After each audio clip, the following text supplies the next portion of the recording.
What's going on, guys? It's Monday, July 31st. Oh my, can you believe it's the end of July already going on August? Time is flying. Summer is winding down a little bit. We're getting a late start tonight here on the homestead.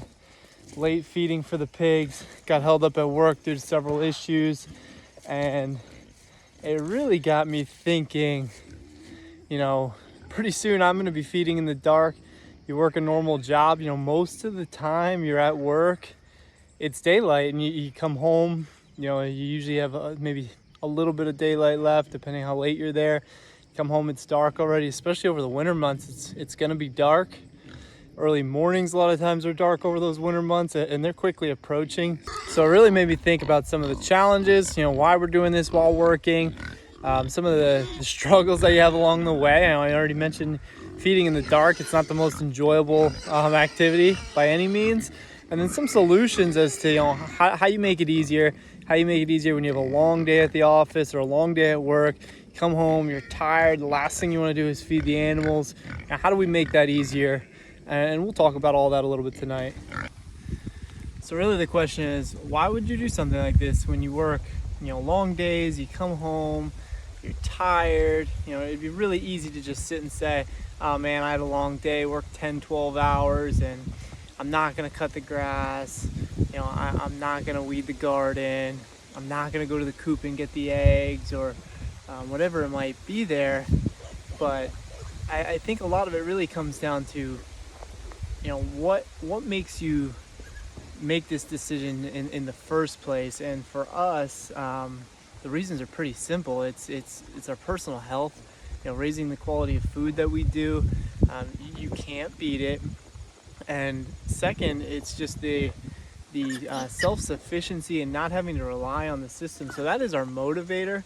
All those other things kind of go hand in hand, being able to raise as our pigs are going crazy back here, being able to raise our kids in this environment and teaching them all these valuable lessons.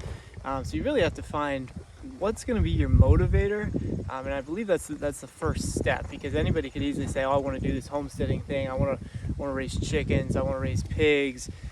But if you don't know why you want to do it, it's really hard to kind of drive yourself and to kind of build that routine into your normal day. And you're going to easily find yourself making excuses. You're going to find yourself not wanting to put in the work that's required, because it is work. I come home, I showed up at work at 8 o'clock this morning, got home at 8 o'clock tonight, and right out I go. And fortunately, I have a support system as well. I know it's not always the easiest thing. We have two little young kids as well. And my wife is a huge supporter of this, because she knows as well all the benefits that it brings to our family and to our future. I think there's a couple things that can really help get a system in place to making sure you're in the same routine, and that's exactly that. Our routine is something I think that's so important to, at this time I'm going to get the feeding done, at this time I'm going to hit the garden. I talked in an earlier episode about just making progress every day, taking 15 minutes out of each day, and that's the approach that I've taken to kind of avoid being so overwhelmed with all this work.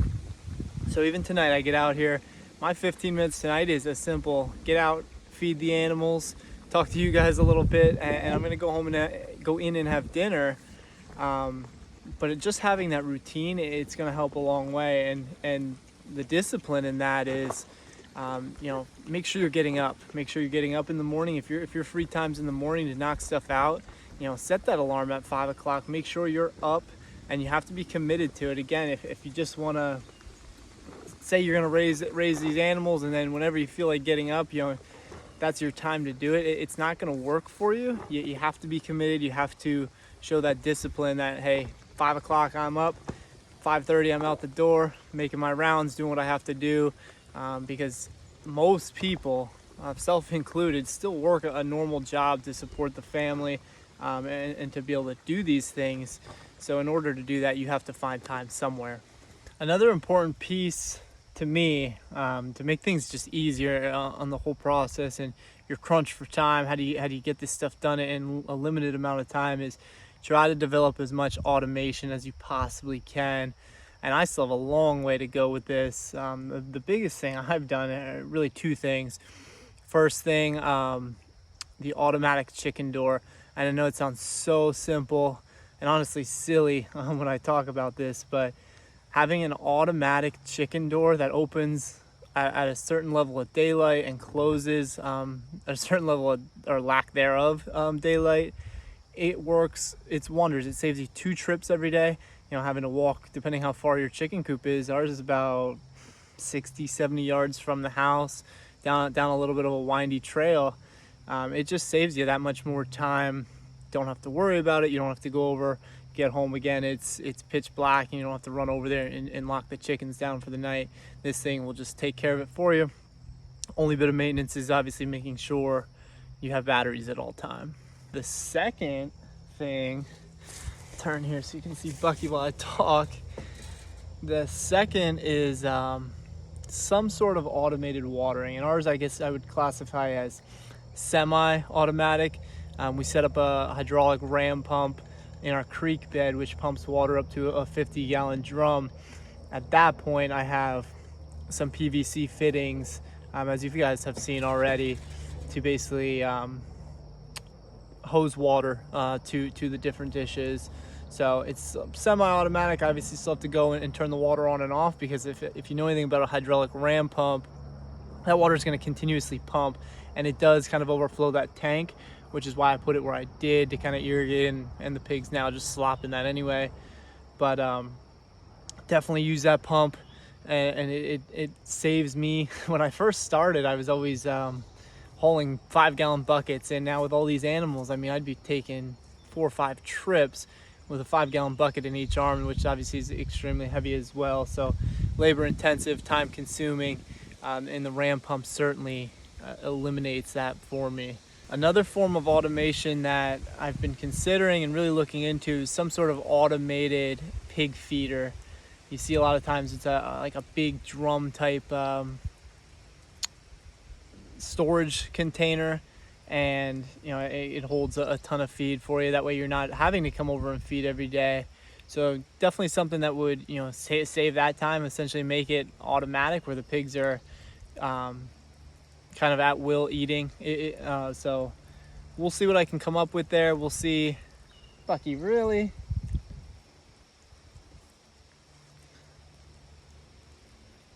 Loves to just stand and pee while he's on camera, I guess. He's done that now in several videos. But Bucky.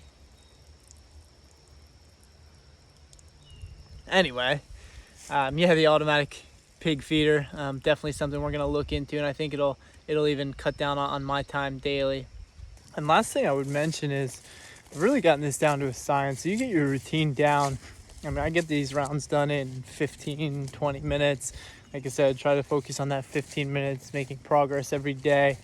But your big projects, save them for the weekend. You know, you're working your 9 to 5.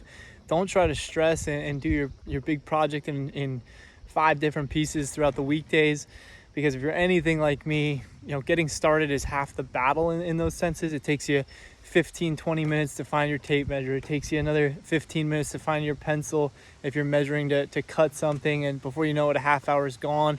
You didn't get anything done. You got one board cut or whatever it is. So save those larger projects for the weekend. That way you can get situated, you can get all your materials, and go from there. I will say weekdays have been very beneficial for me to plan for weekend projects.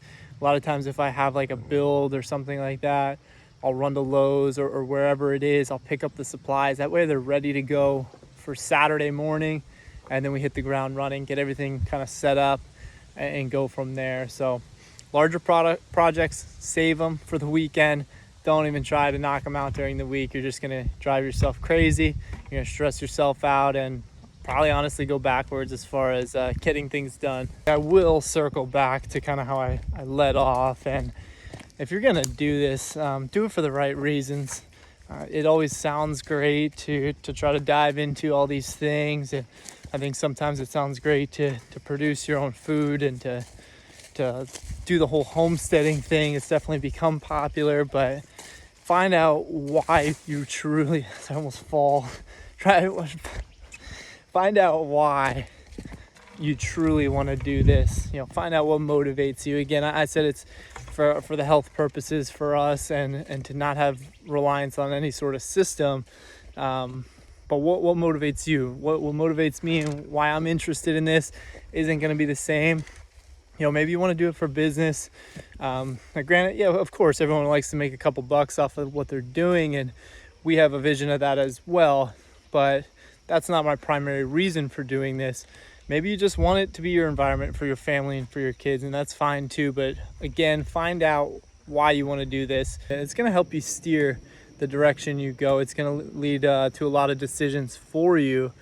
Because again, if you want to do it for a business, your approach is going to be a lot different than if you're simply going to do it for health purposes, or just to put a couple pounds of meat on the table. Another thing I guess I can't leave out, when you're thinking about this and when you're planning, be honest with yourself, be realistic, put yourself in the worst of conditions. Are you going to want to do this when there's 6 inches of snow on the ground, it's 20 degrees and windy, and it's dark? Put yourself in that situation, design accordingly, because those are going to be when the times are hard. A warm summer evening, when it's just starting to cool down, that's when it's easy. That's when you walk around and have no concern at all. It's those cold nights, windy rain, the different elements that you're going to face. Again, I keep going back to doing things in the dark. It's a lot harder than what it may seem. Carrying a light, carrying a feed bucket at the same time. Maybe you're carrying a shovel to do whatever. Not exactly the easiest thing.